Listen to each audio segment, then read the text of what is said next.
자, 오늘 일단 본격적으로 사건 얘기하기 전에요. 한 가지 좀 칠판도 저희가 준비를 해놨는데 말씀드릴 게 있습니다.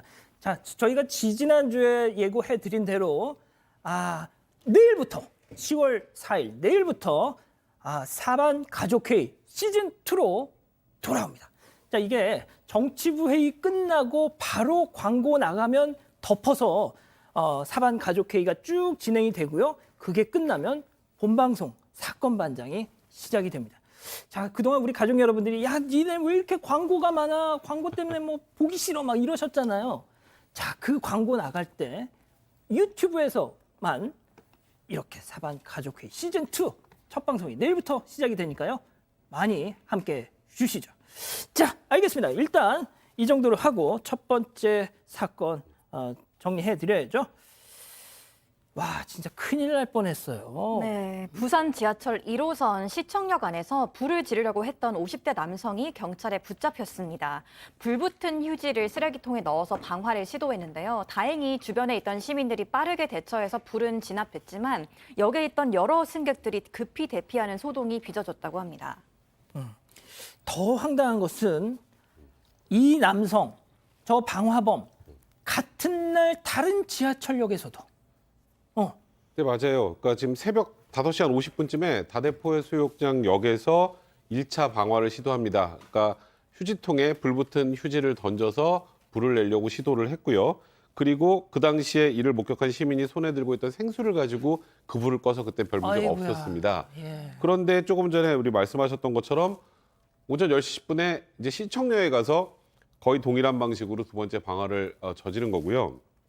그리고 1시간 정도 지나서 10시 한 55분쯤에 첫 번째 방화를 했던 다대포 해수욕장역에 다시 나타납니다. 그래서 첫 번째 그 방화한 장면을 이제 CCTV로 목격했던 확인했던 영무원이 방화범의 인상착의를 기억하고 경찰에 신고를 해서 이 남성이 붙잡혔는데요. 이 50대 남성 신원을 확인하고 지금 경찰 수사 중입니다. 자, 승현님 그래도 네네. 천만다행으로 잡혔습니다. 지금 우리 가족 여러분들이 부산 1호선이면 한 1호선이 다 그렇지만 가장 사람 많은 붐비는 호선이다. 뭐 사실 저 같은 제가 갖고 있는 경험 중에 하나 트라우마는 대구에 있는 지하철 참사 사건이 한번 제 경험 속에 있는 것이고 제가 또 태어나고 좀 자랐던 곳이 대구라서 그 사건이 일어나고 난 다음에 한 집 건너서 다 슬픈 어떤 그 소식들이 좀 있었거든요.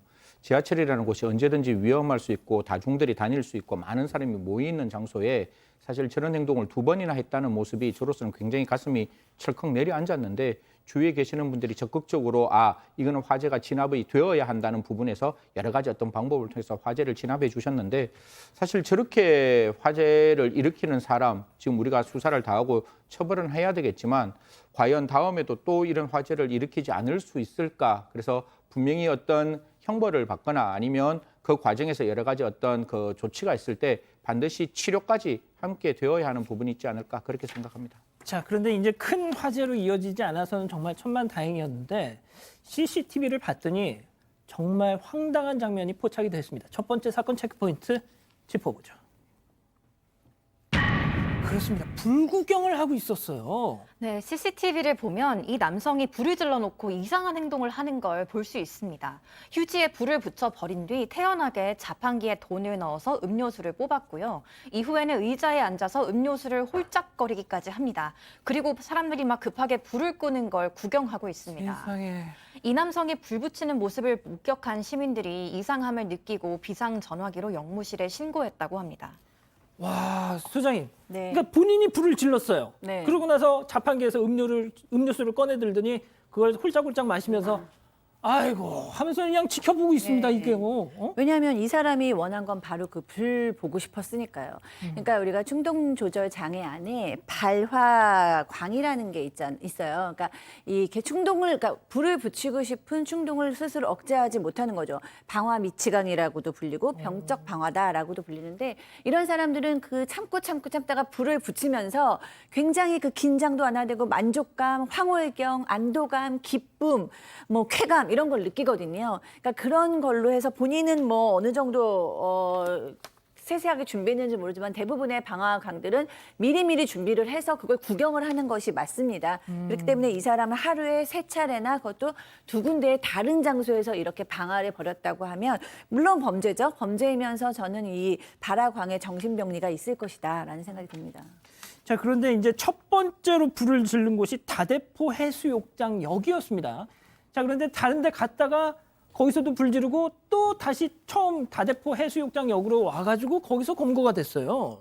사실 아까 두 번째 있는 장소가 오전 10시 10분이에요. 사람들이 많이 왔다 갔다 했을 때니까 저는 뭐 저 박성희 소장님 말씀대로 거기서 그 불나고 사람들이 이렇게 우왕좌왕하는 모습을 즐겼을 거예요. 그런데 아침에 다대포는 5시 50분쯤에 일어났어요. 그럼 그때는 사람이 없었을 거란 없었죠. 말이에요. 그러니까 불을 지르고 난 다음에도 특별하게 자기에게 재밌는 일이 없었을 거예요. 그리고 그 다대포항에서는 불이 꺼진지 꺼지지 않았는지를 확인했는지 우리가 CCTV를 못 봐서 모르겠지만 분명히 저 10시 10분에는 불이 꺼져 있는 부분을 확인했고 그 다시 5시 50분에 있는 첫 번째 발화 장소로 갔는 것은 그 장소에서 얼마만큼 많은 사람들이 또 얼마만큼 불이 일어나서 당황했는지를 확인하기 위해서 갔지 않았을까. 아까 말씀했다시피 아까 제가 치료라는 말씀드렸잖아요. 분명히 마음속에 굉장히 이렇게 엉어려져 있는 문제점이 있는 사람일 수 있다는 생각을 지울 수 없습니다. 자, 백 변호사님. 네. 2003년도 대구 지하철 방화 무려 그때 192분이 돌아가셨습니다. 예? 맞습니다. 진짜 저는 일단 이게 그냥 뭐 생수로 이렇게 꺼서 아무 일도 없었다지만 저 사람 그냥 풀어놓은 말이죠. 이미 또 비슷한 부산 지역에서 범인이 잡히지 않은 미제 방화 사건을 저 사람이 저질렀을 수 있어요. 그런 부분들은 이 사람의 여죄가 있을지 뭐 있을 가능성도 꽤 높다고 생각합니다만 그건 철저하게 조사를 할 것으로 보이고요. 지금 일단은 휴지통에 불을 붙여서 불을 내려고 했지만 실질적으로 불이 나진 않았죠. 그래도 현주건조물 방화 미수는 일단 벌금형이 없습니다. 그리고 조금 전에 말씀하셨던 것처럼 이거는 그냥 어디 상점이나 이런 곳에 불을 지르는 걸 넘어서서 예. 굉장히 많은 다중이 이용하는 지하철 역사에 불을 내려고 한 것이기 때문에 죄질은 극히 안 좋다고 판단이 되고 그래서 실제로 불이 나진 않았습니다만 경찰은 이제 구속영장 신청을 검토 중이라고 하는데 지금 아까 박상혜 소장님이나 승재 박사님 말씀하셨던 것처럼 정신적인 문제가 있을 가능성이 굉장히 높습니다만 일단은 치료건 아니면 처벌이건 간에 일정 기간 사회로부터 분명히 격리할 필요가 있는 그런 사안이라고 봐야 될 것 같습니다. 알겠습니다. 첫 번째 사건 이렇게 정리하고요.